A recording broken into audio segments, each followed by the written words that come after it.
Boa noite. Oi, boa noite. Oi, tudo bem? Tudo e por aí? Tudo bem também. Boa noite. Boa A noite. Venilza, ó, a Márcia, a Andréia tá entrando. Vamos esperar o pessoal entrar, né? Vamos, sim. E Falar sobre esse tema tão importante, né? sim, tem que ser dito e orientado, né? Os passos, as pessoas têm que estar atentas. Exatamente, exatamente. Sejam todos bem-vindos para nossa live. Bem-vindos.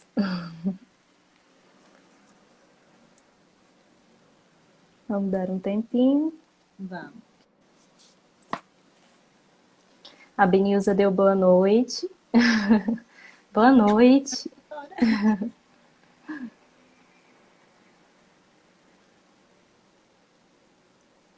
A Zezé entrou aqui também. Zezé Araújo, boa noite. Seja bem-vinda.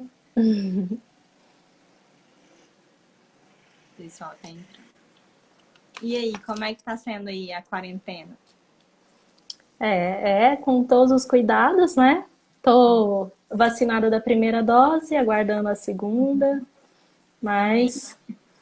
mas seguindo os cuidados, evitando, né, lugares com aglomeração.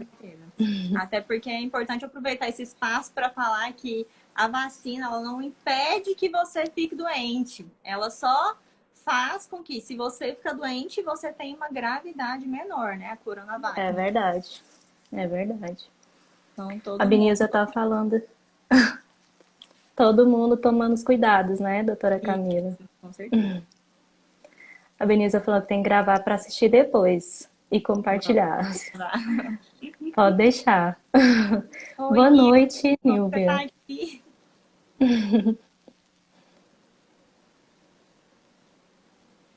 Hoje a gente vai falar sobre violência sexual, né? Isso. Violência sexual infantil, né?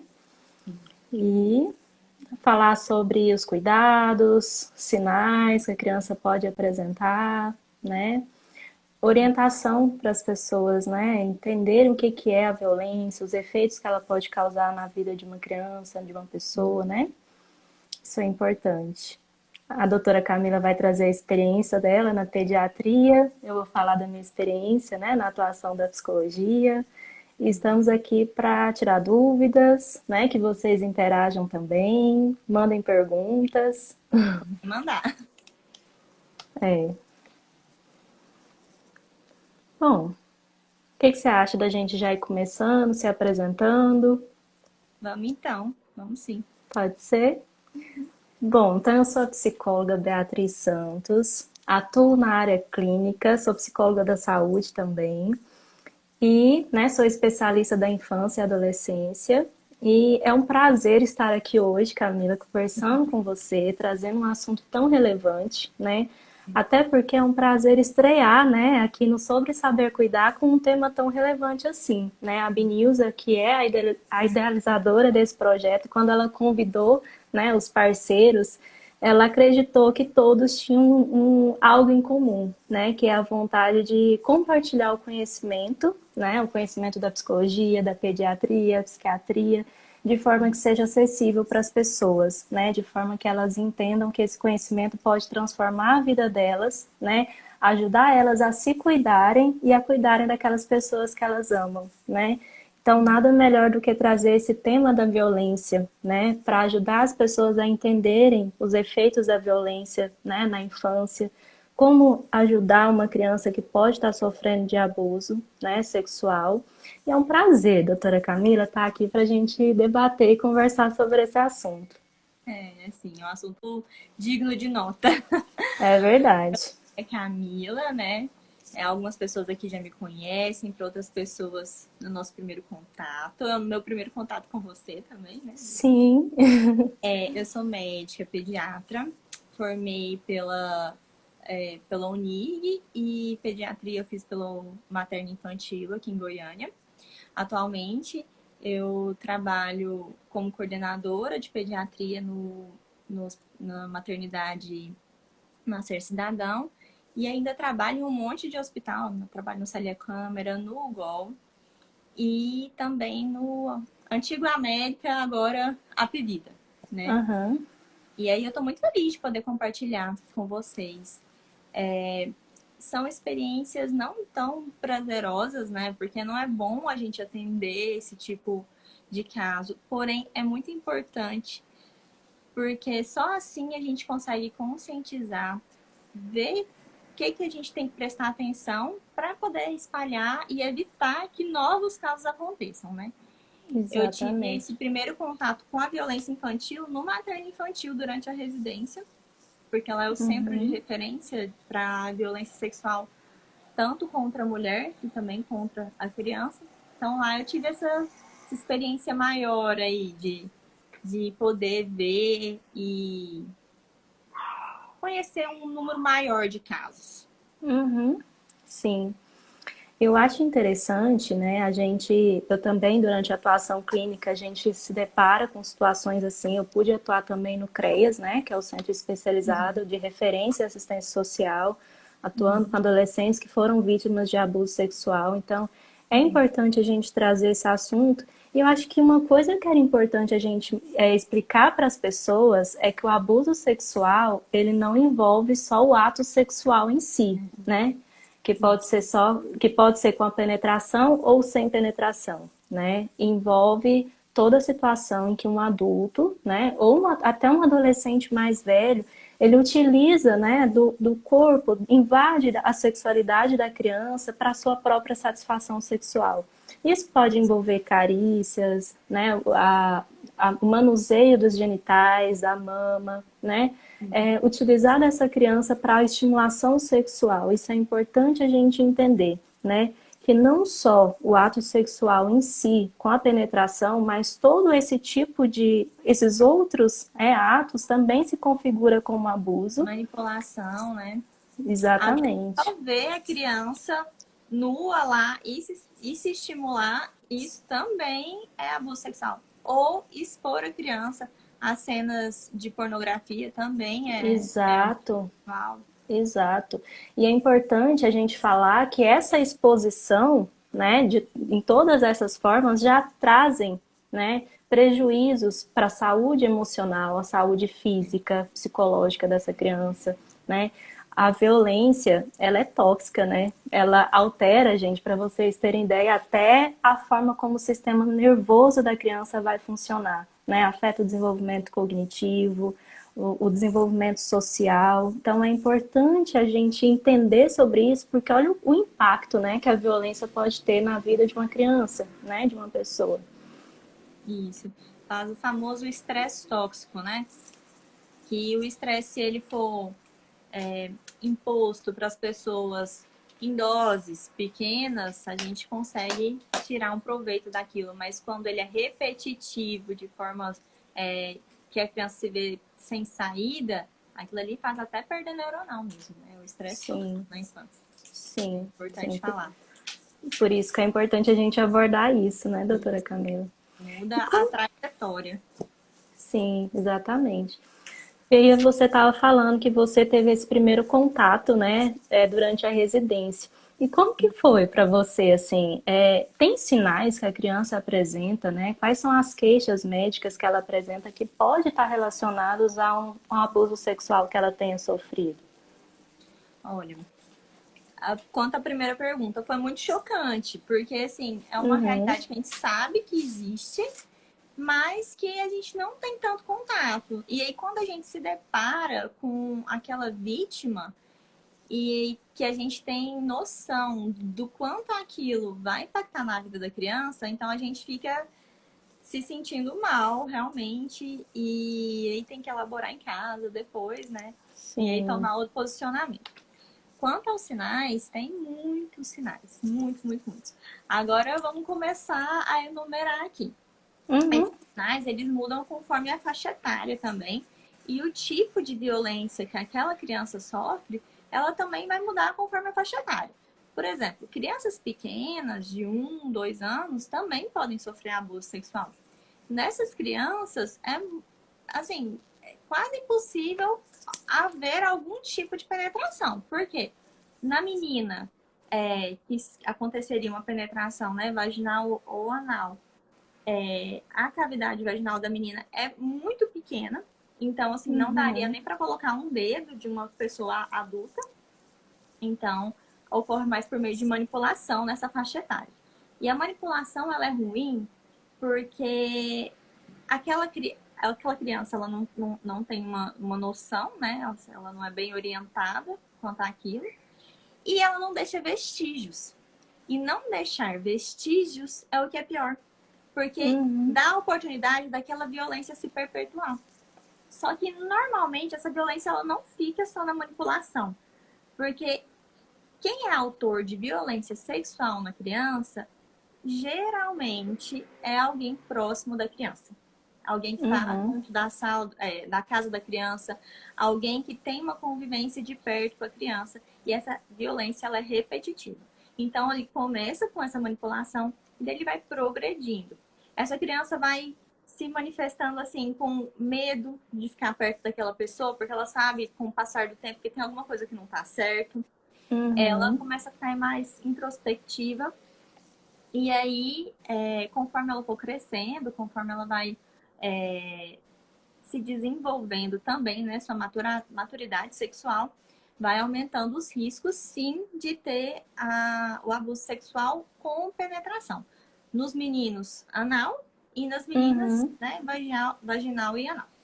E Uhum. aí, nesses casos, a gente tem que ficar muito atenta a um segundo ponto, né?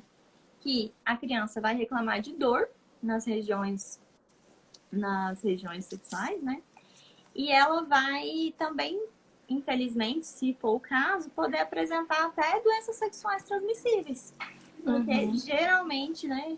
Geralmente não, é quase sempre, esses abusadores não tomam o mínimo de cuidado, é uma coisa muito rápida, então pode sim. E nas meninas mais jovens, quando isso acontece, pode acontecer laceração. Então, eu já vi casos até de ir para o materno com sangramento, precisar de cirurgia. E, infelizmente, essa Uhum. criança tem que ficar internada por muito tempo. Imagina o trauma, né? Imagino. É um trauma em todos os sentidos, né? De ter que passar por essa situação.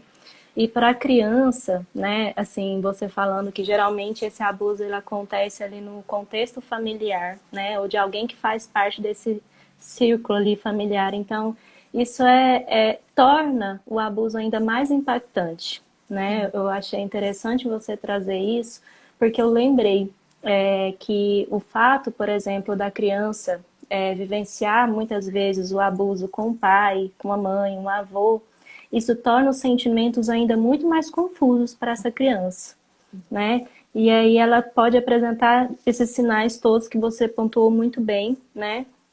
E ainda assim tem um sentimento de confusão, né? Essa criança ela vai crescendo com sentimentos confusos, ambivalentes, porque é aquela mesma pessoa que ela desenvolveu uma confiança, né? Que ela recebe um afeto, é a mesma pessoa que faz algo ruim, né? Inicialmente, ela nem, muitas vezes a criança pode nem perceber, entender que a violência, que está acontecendo de fato uma violência, né? Uhum. E ela pode Sim. até confundir o fato, né, o ato sexual como uma forma de demonstrar afeto.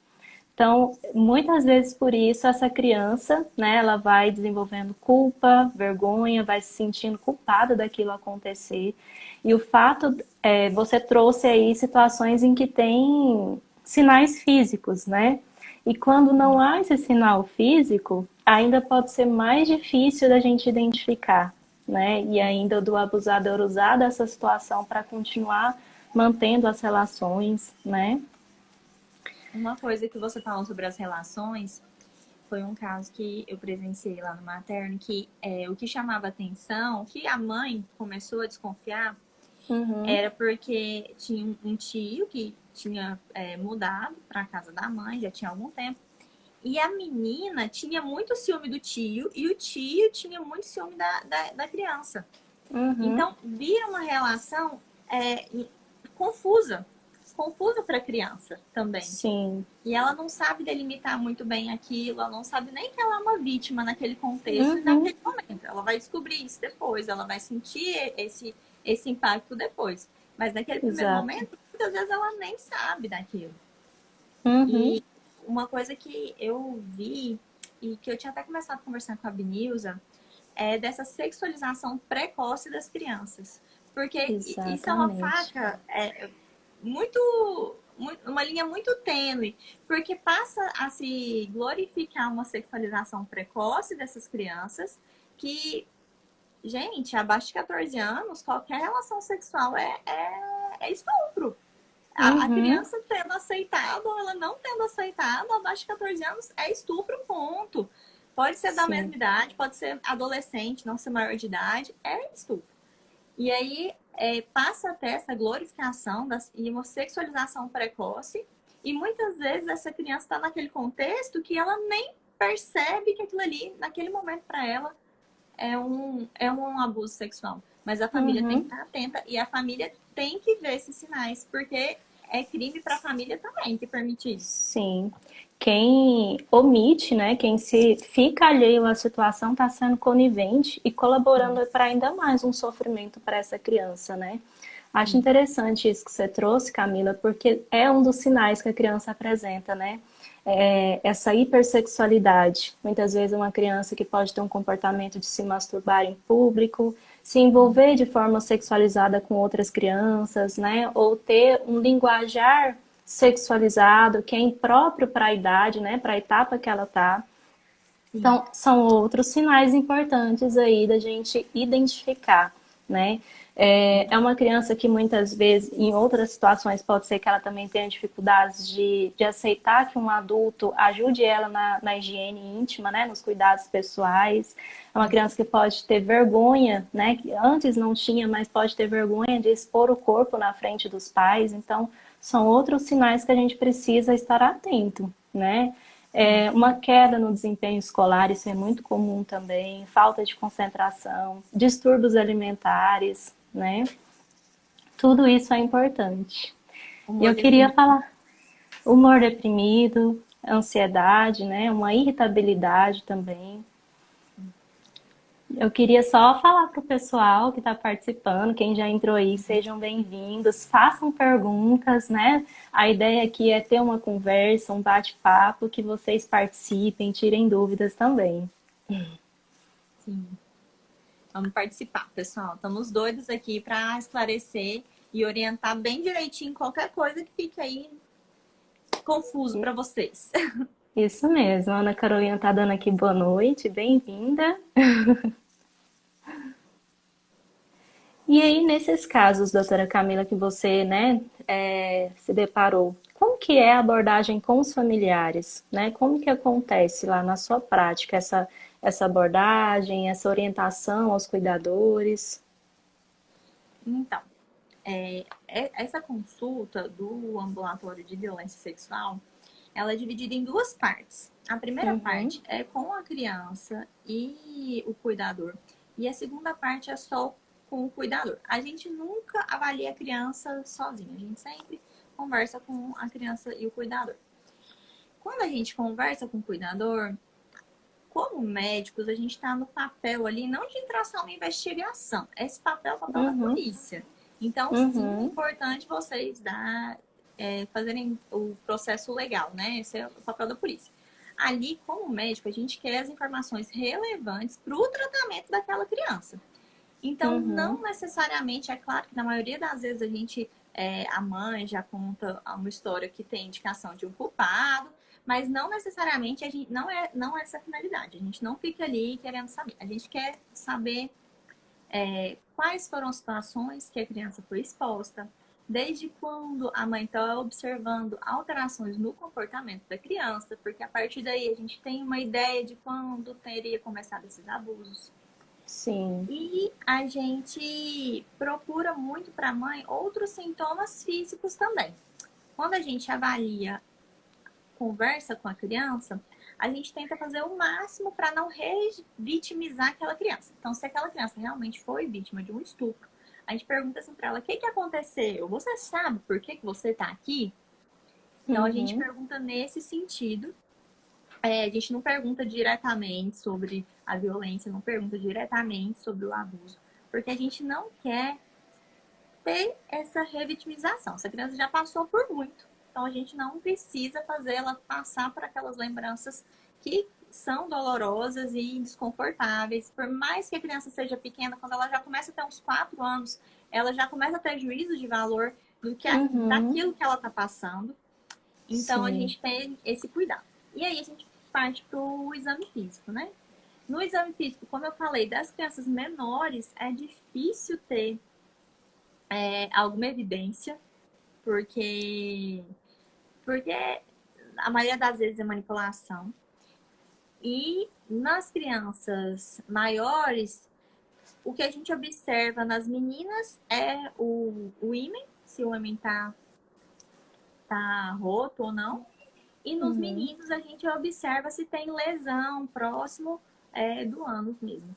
Então, assim, a gente junta tudo isso para a gente saber o que aconteceu. No caso de ter tido penetração, a gente começa a, a fazer exames para a gente saber se aquela criança foi exposta a alguma doença sexualmente transmissível. E Uhum. se não teve penetração, a gente só realmente encaminha essa criança para o serviço de psicologia e assistência social para dar seguimento, né, nos processos legais, né, e na investigação que tem que ser feita. O problema é que, na maioria das vezes, essas pessoas que são os autores da violência e que estão dentro de casa são também os responsáveis pelo grande parte do ganho financeiro daquela família. Então, Uhum. isso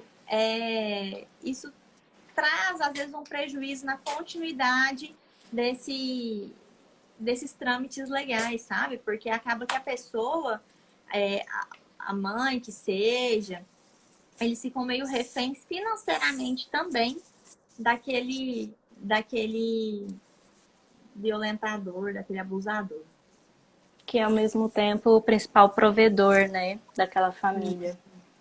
É interessante você trazer isso, doutora Camila, porque é também uma responsabilidade nossa, né, enquanto profissional, a identificar, fazer esses encaminhamentos, né, para quem é profissional aí da saúde, professores, né, profissionais da educação.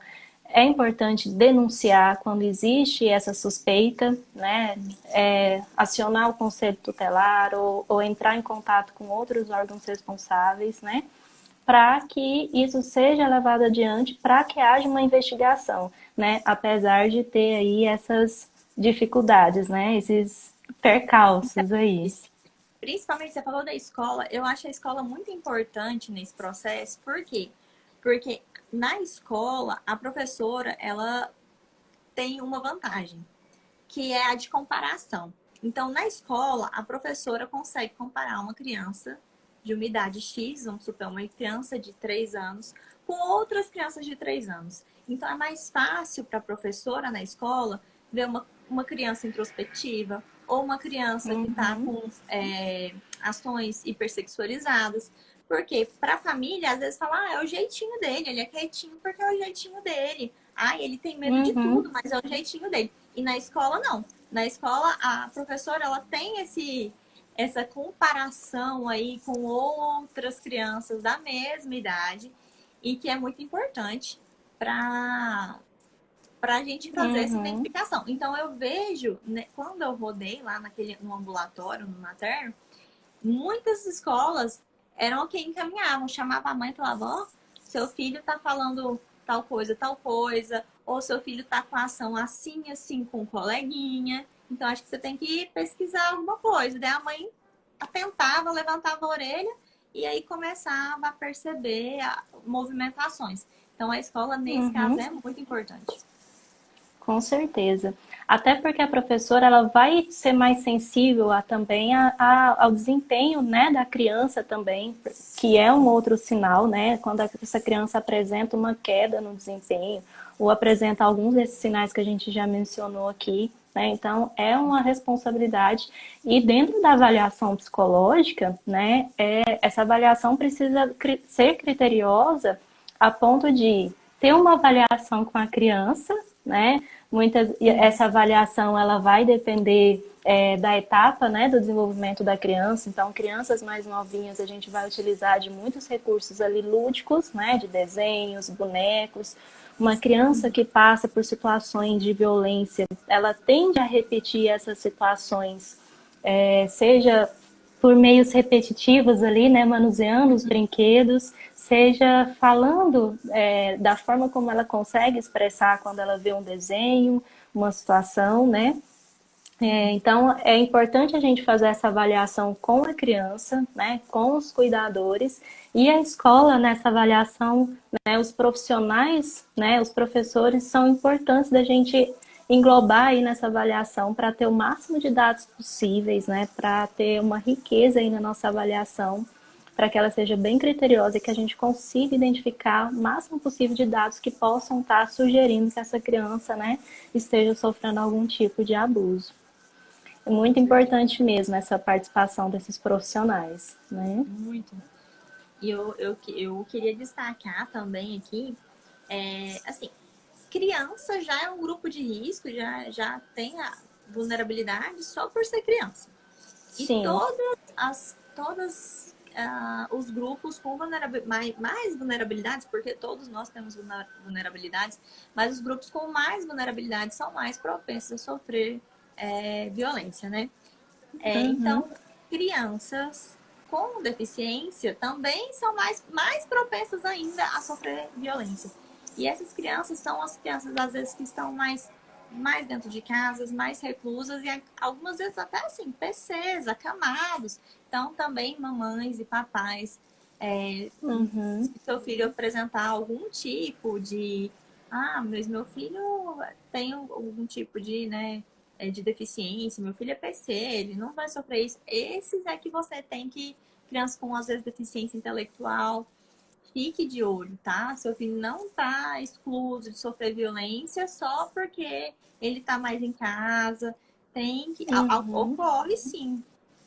Sim, e essa vulnerabilidade, ela pode acontecer em função da criança mesmo não ter uma maturidade, né, cognitiva, uma maturidade para discernir o que é certo, o que é errado, né? Então isso a torna mais vulnerável, né? Não saber que aquilo que ela está passando pode ser um tipo de violência. Então é uma responsabilidade dos cuidadores, né, dos pais, né, e profissionais que têm contato com essa criança se identificar alguns desses sinais, por isso é importante conhecer e saber, né, para poder fazer o que é necessário, né, fazer encaminhamentos, denunciar, isso é importante. Com certeza. E tem todos esses processos. O Ministério da Saúde, para quem tem interesse, ele tem uma cartilha, né, de violência sexual. Uhum. Eu posso até compartilhar essa cartilha com você e com a doutora Binilza, para depois a gente Ótimo, mandar aí ótimo.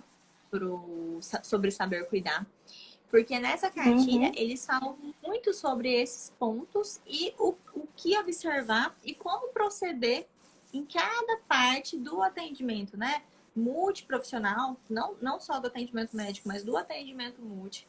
O que a gente tem que oferecer para a Sim. criança, quais as estratégias de enfrentamento que essa criança vai ter que ter, né? Porque não é só identificar que essa criança sofreu violência e separar ela do agressor, não, né? A gente tem um trabalho depois. Você vai saber até falar melhor, né? Que você que participa desse trabalho. A gente já faz a parte do tratamento clínico, né? Mas o tratamento psíquico, às vezes, é para a vida inteira. Uhum. Eu acho importante você trazer isso, porque o abuso ou a violência, ela vai trazer sequelas, né? Pode trazer sequelas para a pessoa para o resto da vida. E eu acho que é interessante a gente pontuar aqui, né, que a passagem do tempo, o fato, né, do acontecido ter, da violência ter acontecido numa etapa do início, né, da vida de uma criança, isso não faz com que essas sequelas desaparecem, né? Apesar da criança às vezes não lembrar com muita clareza ou não lembrar do que aconteceu, mesmo assim ela pode vivenciar sequelas durante ao longo da vida em função da violência sofrida, né?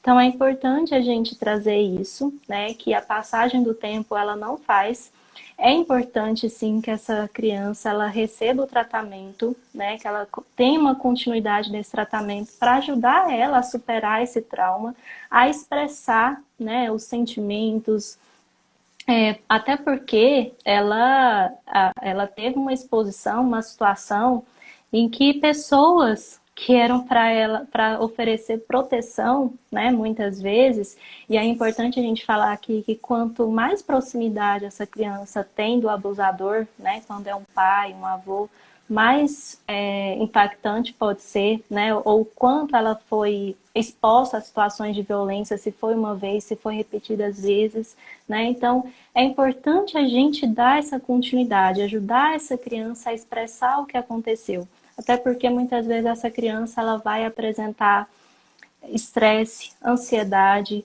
vai ter dificuldades na área da sexualidade, né, numa fase adulta, pode ter um envolvimento com o uso de drogas ou alcoolismo, né, ter dificuldades de se autoproteger, né, de delimitar os limites, de saber os cuidados que ela precisa ter com o corpo e delimitar esses cuidados, né, em relação ao outro, né, e impor esses limites ao outro também. Então é muito importante que a gente tenha esse trabalho, né?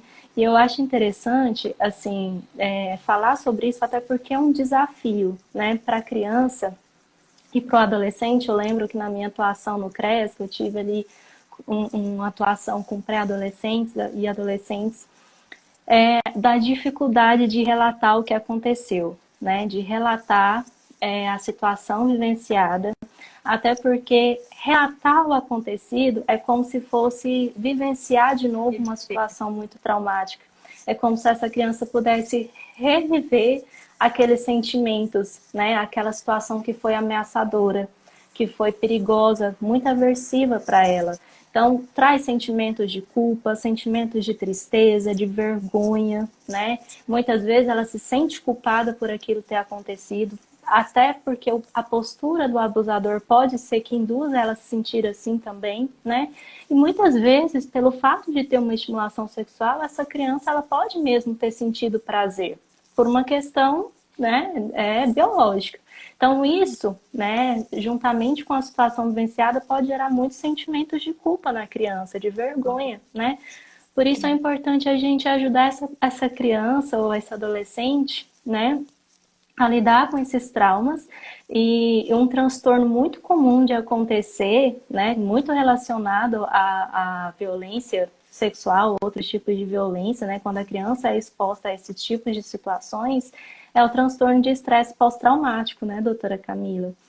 Que é uma revivência, né? Como se essa criança ela revivesse, ela foi exposta a uma situação muito perigosa, ameaçadora, traumática, uma situação na qual ela não pôde ter controle, né? Ela se sentiu impotente, ela estava ali envolvida e muitas vezes essa criança ou adolescente eles vão reviver essas situações, né? Seja com pensamentos ou com flashbacks, né? De recordações, lembranças dessas situações. Então é muito difícil romper com esses traumas, né?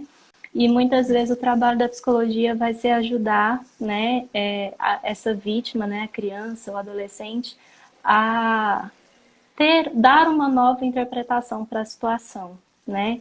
Ajudar a diminuir esses sentimentos de culpa, entender que a pessoa ela não teve culpa, muitas vezes de uma forma bem questionadora, né? De trazer muitas vezes até recursos lúdicos, né? Eu lembro que na minha experiência, né, e na experiência clínica também, é muito importante a gente trazer desses recursos, porque por meio deles a criança pode ter menos defesas, né, menos dificuldades para expressar. Tem uma maior liberdade para expressar e falar daquilo que ela vivenciou por meio de massinhas, argila, né? Então isso é muito importante, dar essa continuidade. Até porque se a gente não rompe, né, com esse padrão de violência, muitas vezes essa criança lá na fase adulta, né, se a gente não ajuda, né, para o rompimento, né, essa criança muitas vezes lá na fase adulta pode repetir esses padrões, né, e ter dificuldades de entender. Com certeza. Esse é um ponto que você falou que eu ia falar disso. Realmente, Uhum. o ciclo da violência é exatamente esse, porque há uma normalização e, infelizmente, quando a Isso. gente vai conversar com essas famílias, a família fala assim, não, mas a mãe ou a avó, principalmente as meninas, que são as meninas as principais, as principais vítimas da violência Vítimas, né? sexual. Não que meninos não sofram, meninos sofrem também, mas as meninas são as principais. Uhum. E a mãe fala, não, mas isso aconteceu comigo, e daí, não, a avó aconteceu. E daí eles acham que aquilo é normal, né? Então a gente tem que oferecer ajuda para a família também.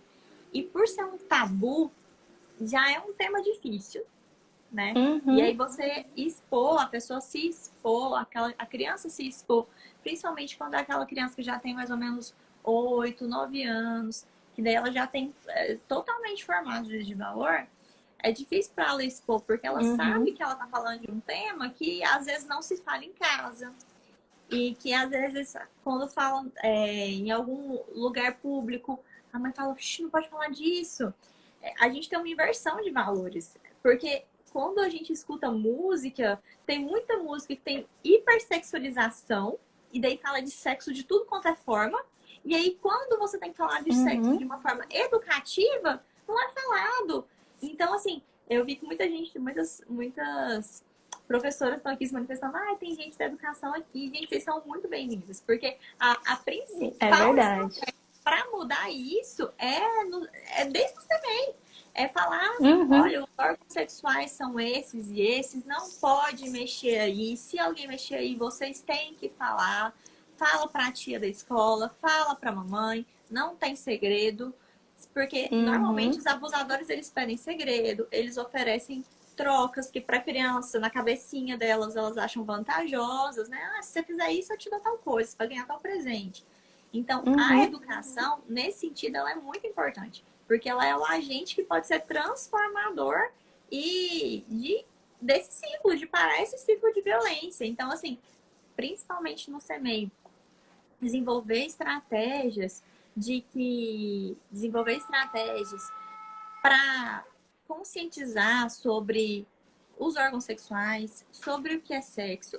Apesar de ser um tema polêmico, não é que a gente está Sim. querendo falar para as crianças fazerem sexo, não. É o contrário, é para falar, olha, isso aqui existe, isso aqui Uhum. tem que tomar cuidado, isso aqui nem sempre é só coisa boa, não. Isso aqui pode ser coisa ruim, pode ter impacto na sua vida. E a criança tem que saber Uhum. disso e saber o que é violência desde pequena. Então, vocês são muito importantes.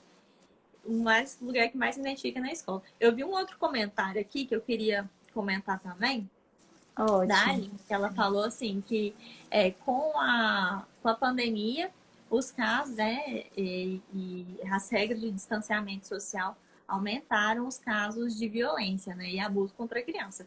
E realmente aumentaram. Uhum.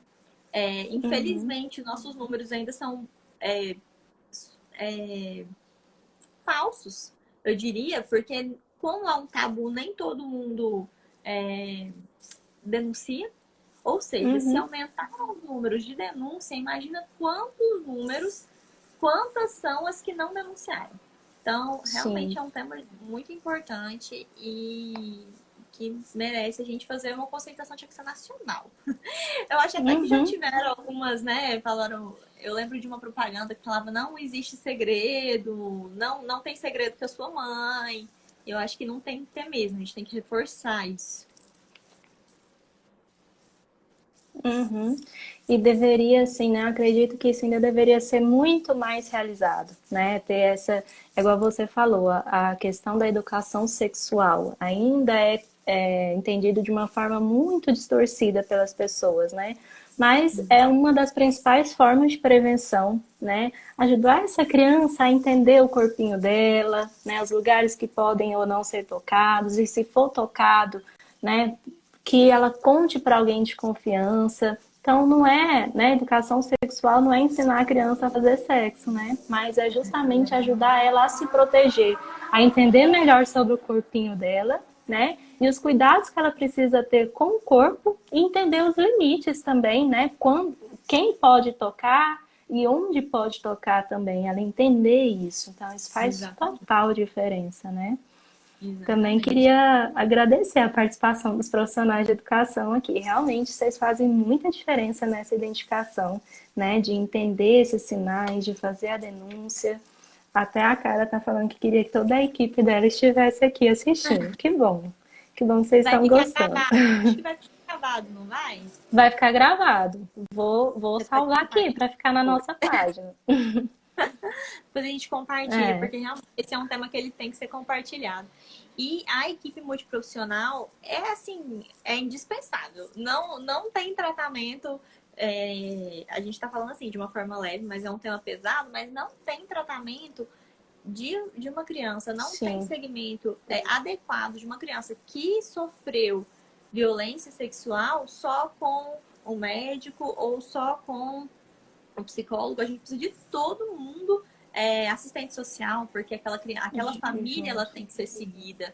Porque, gente, outra coisa Sim. que queria chamar a atenção aqui.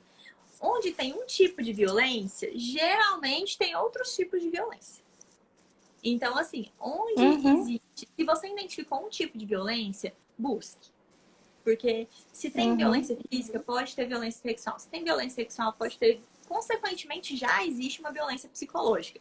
Então, assim, uhum. busque. Porque onde tem um tipo de violência, tem um monte. Essa família, ela precisa de ajuda. Porque ela está disfuncional, às vezes, pelo local onde ela não tem oportunidade de ter uma queixa, de ter uma escuta, porque aquela família socialmente não é favorecida. E o a gente falou, né? Passou pelo aquele ciclo de violência de mãe para filha, de avó, Sim. e eles têm essa normalização. Então a gente tem que acompanhar. E nosso papel não é julgar, Uhum. a gente não está aqui para julgar, né? A gente quer realmente ajudar, e impedir, e parar, e proteger as Exato. crianças. Exatamente. É importantíssima essa atuação dessa equipe, né? Que essa equipe se comunique, né? Interaja entre si. Até porque para essa criança, eu lembro até na minha atuação no CREAS, é muito difícil, muitas vezes essa criança ela pode até ser afastada da família, né? Ir para um lugar de abrigo, algo assim. E uma outra situação aí traumática é vivenciada, né? Essa criança muitas vezes, além de ter sofrido o que sofreu, ainda vai sofrer com a separação dos cuidadores, né? Mesmo sendo ali, claro que em primeiro lugar a gente tem que pensar, né, no afastamento dessa criança com aquele que é o abusador, mas muitas vezes isso significa retirar ela do contexto onde ela se sentiria, né, onde ela estava ali tendo os cuidados, apesar de ser de forma inadequada, mas é onde ela estava ali tendo os pais junto com ela, né, os cuidadores junto com ela. Então é muito importante mesmo essa atuação em conjunto, né, para ajudar em todos esses aspectos, em todo sentido. A Márcia Andréa está aqui falando, né, acolhimento, né? Eu acho que ela, essa palavra me fez lembrar de uma coisa muito importante, né, desse acolhimento que a gente tem que ter com a criança, né, com os cuidadores, de ouvir, de ter esse cuidado de não julgar, né? E muitas vezes eu vejo que esse também é um desafio, né? Quando essa criança ela vai passar por uma investigação, os profissionais que vão ter ali um contato com essa criança. Infelizmente, ainda existem muitos profissionais despreparados, né, doutora Camila, que ainda aborda o assunto com a criança de uma forma inadequada, pode trazer ainda mais sofrimento, impactar ainda de uma forma mais negativa ainda o que aconteceu, né? Então, esse é também um grande desafio e uma coisa que é importante, né? Uma palavrinha importante, acolhimento, né? A gente acolher, ouvir essas pessoas, ouvir essa criança e tá ali para ajudar, né? Infelizmente, eu observei no tempo que eu tive no ambulatório, eu Uhum, observei que às vezes essa criança até pedia ajuda. Ela até tentava falar de algum jeito, mas sim. a palavra dela às vezes tinha até descrédito. A família mesmo, às vezes duvidava daquilo ali que estava acontecendo, entendeu? Porque Uhum, coisa de criança, tá imaginando. Principalmente quando é criança mais novinha, né? Eles ficam, não tá imaginando. Então, assim, a gente tem que ouvir as crianças mesmo. Porque, não, se ela tá te relatando, mesmo que seja coisa da cabeça dela, a primeira coisa que você tem que fazer uhum. não é julgar, não é negar, não é falar que é Não mentira, que tá tudo bem. duvidar. Não é isso. A primeira coisa que tem que fazer é escutar, falar, isso está acontecendo com você? Que pena, nós vamos tentar te ajudar, nós vamos te ajudar. E aí Uhum, partir para as medidas possíveis para ajudar essa criança, né? E aí, sempre as medidas exatamente. possíveis, acho que a gente tem que relembrar procurar um apoio psicológico, importante que vai ter que ser segmento, e Uhum, o centro de referência de atendimento. Aí, só para exatamente. relembrar aqui, frisar bastante, o centro de referência para atendimento de violência sexual infantil em Goiânia é no materno infantil. Então, se Uhum, teve, se você sabe, se aconteceu um caso de violência, leva lá para o materno. Essa criança uhum, vai ser atendida primeiro, às vezes, se for à noite, ela vai ser atendida primeiro pelo plantonista do pronto-socorro e vai ter um retorno no ambulatório no dia seguinte já. Se uhum, for durante o dia, na parte da manhã, ela já vai ser encaminhada para o próprio ambulatório de violência sexual. E aí essa uhum. criança lá, ela já passa a ser seguida e daí já começa, né, as ramificações desse segmento dela. No CRAS, como é que faz para poder... No CREAS, no caso. Falei errado, desculpa. Aham. Certo. Muitas vezes os casos eles são encaminhados pelo conselho tutelar, né? Então, primeiramente, essa criança ela vai ser ali, vai ser investigado, né? Então, chega no CREAS aquela criança ou adolescente, né, que já foi comprovado ali a exposição à violência, né, algum tipo de violência. Então, como que funcionava, né, quando eu atuava no CREAS? Essa criança era encaminhada pela psicologia, a gente fazia uma triagem, né? Tanto a psicologia, a assistente social, né? Fazia uma triagem para conversar com esses cuidadores, aqueles cuidadores que não são os abusadores, né? Muitas vezes essa criança também era encaminhada do abrigo em que ela estava, né? Então era importante a gente conversar também com a pessoa responsável, fazia essa triagem, era definido o tipo de atendimento, se seria individual ou em grupo, né? Eu pude realizar grupos, né, de atendimento, grupos terapêuticos, né, com adolescentes. Então, muitas vezes, esse atendimento, esse cuidado vai ser justamente ajudar a prevenir, né, a ocorrência de novas violências, de novas situações. Nesse grupo terapêutico, foi para ajudar essas pacientes, né? Teve como objetivo ajudar essas pacientes, essas adolescentes, a expressarem aquilo que estava acontecendo, os sentimentos que elas tinham em relação à situação, né? Na sua maioria, eram adolescentes que viveram abusos por parte do pai ou padrasto, né? E foi então, e aí o grupo ele foi desenvolvido, né, com esse intuito de ajudar essas crianças a expressarem ali, num contexto onde elas se sentiam protegidas, né? Por isso que é importante desenvolver também um vínculo terapêutico com essas crianças, com essas adolescentes, porque é difícil para elas desenvolverem confiança, né? Então, o fato é importante, né? A literatura, né, científica ela fala que é importante essa expressão, né, para que o adolescente, né, a criança, ela consiga expressar aquilo que ela está sentindo e pensando em relação à situação vivenciada. E a partir disso, a gente ajudar essa criança a se expor, né, a situações que vai ajudando ela a diminuir uma ansiedade, o estresse. Muitas vezes crianças que têm, né, a figura masculina como algo ameaçador e estressante, ajudar essa criança, né, a diminuir, né, essa aversão, esse estresse toda vez que ela se depara, né, a diminuir esses sintomas de ansiedade, pesadelos, né, de medo e dar uma nova interpretação para a situação, né? Aquilo nunca vai deixar de ser uma experiência triste, mas pode se tornar uma situação menos dolorosa, né? A pessoa ela pode se tornar, né, alguém que consiga, né, lidar bem com a situação e não ter a sua vida paralisada ou impactada de uma forma muito significativa, apesar da violência. né? Então, que elas consigam superar. Então, era um trabalho muito voltado nesse sentido, né? A experiência que eu pude ter com Indispensável. esses grupos. Sim, indispensável. Muito importante orientar esses cuidadores também, em ajudar essas crianças na autoproteção, né?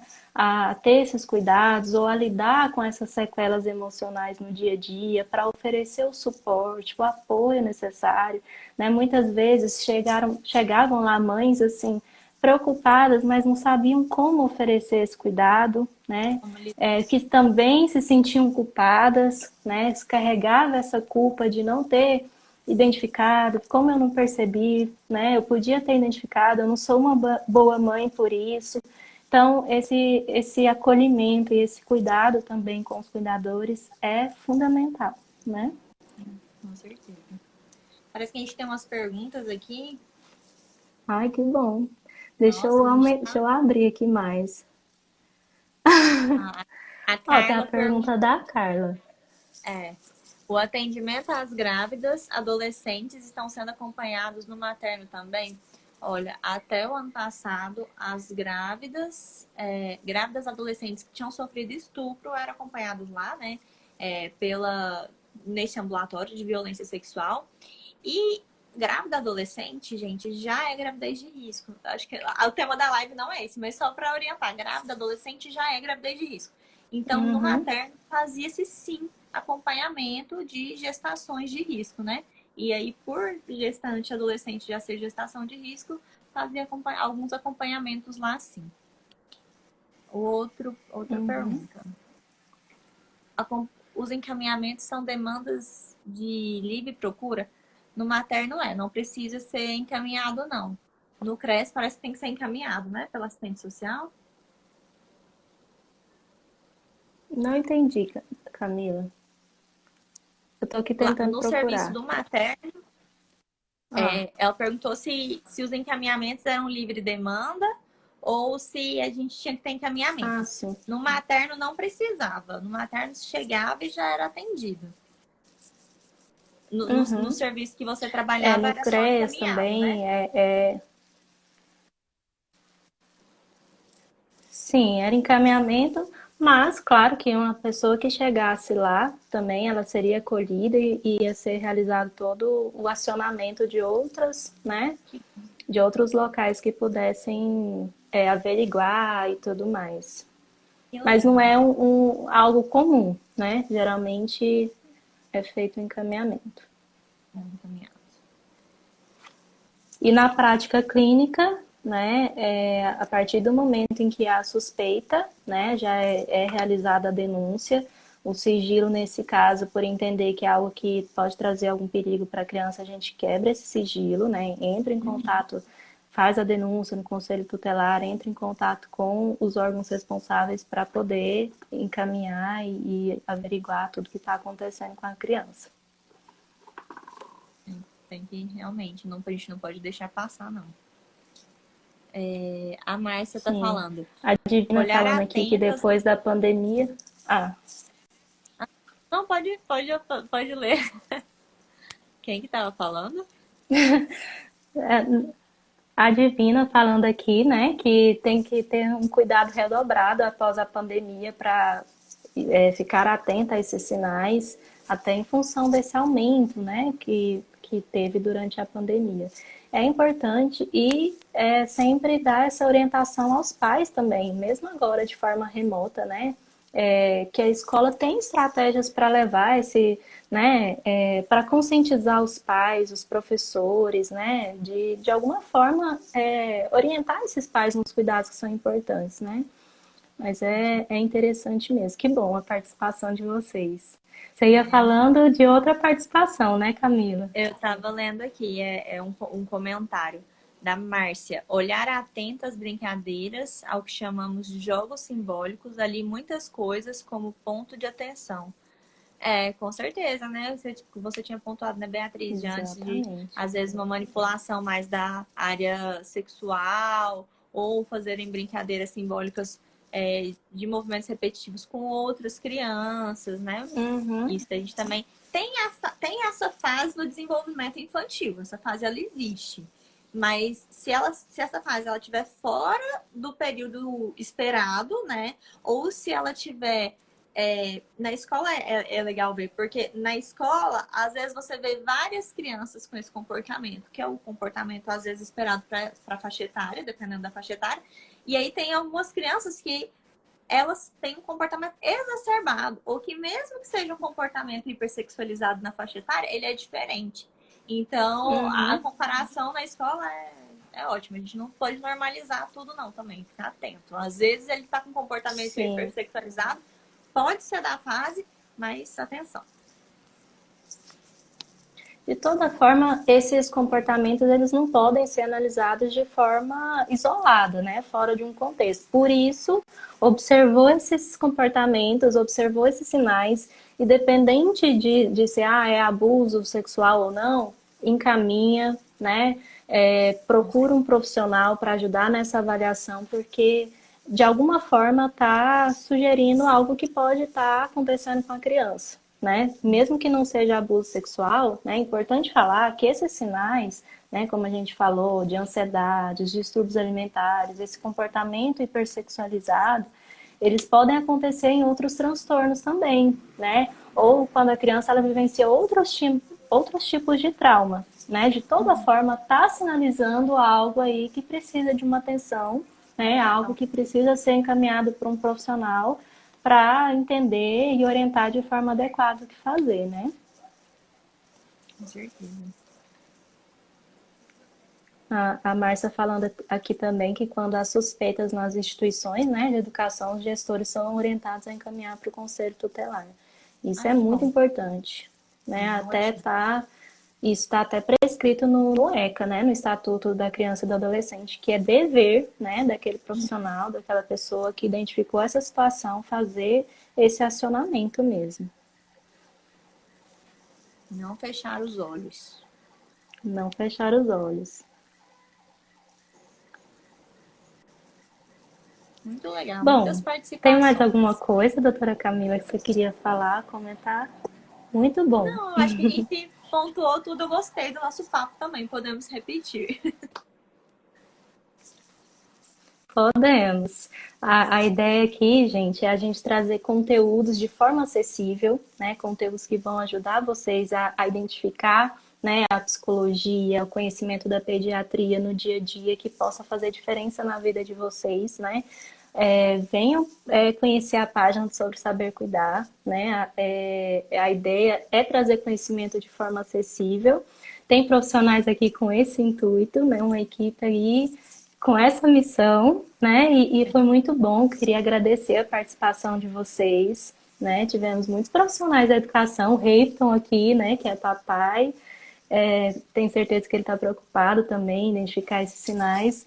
E é importante a gente conscientizar mesmo, se conscientizar, saber quais são os sinais, os cuidados que a gente precisa ter, até porque a violência ela pode causar um sofrimento significativo na vida de uma criança, de um adolescente, né? Trazer prejuízos para a vida adulta, né? E falar sobre violência, né? Conscientizar sobre a importância da prevenção, dos cuidados, é ajudar ainda mais para o rompimento do ciclo, né, da violência. É ajudar ainda mais para a prevenção e diminuição de casos também. Foi muito bom, gostei muito desse bate-papo com você. A gente tem que repetir mesmo. Vamos. Obrigado, pessoal, pela participação de todo mundo. Compartilhem esse vídeo que vai ficar salvo no Sobre Saber Cuidar. Já sigam sobre Saber Cuidar, porque eu tenho certeza que vai Sim, ter várias lives legais aí com outros profissionais, com a gente. Vai ser muito bom. sim, sim, sim. Vai ter outros assuntos, tem posts aqui sobre a saúde da criança, do adolescente, né, da mulher, do homem. Então a gente vai falar de muitos assuntos interessantes para vocês. A gente já está falando, já está trazendo muitos assuntos. Fiquem aí ligados, tá? E foi muito bom a participação de vocês. Vou deixar a live aqui salva pra gente. Compartilhem aí. A Queiroz, né? A Josi, uma amiga querida, obrigada pela participação. Que bom que você gostou do conteúdo. Bom, gente, então é isso, né? Beijo para todo Então, mundo. um Fiquem beijo. com Deus. Tchau, tchau. Tchau.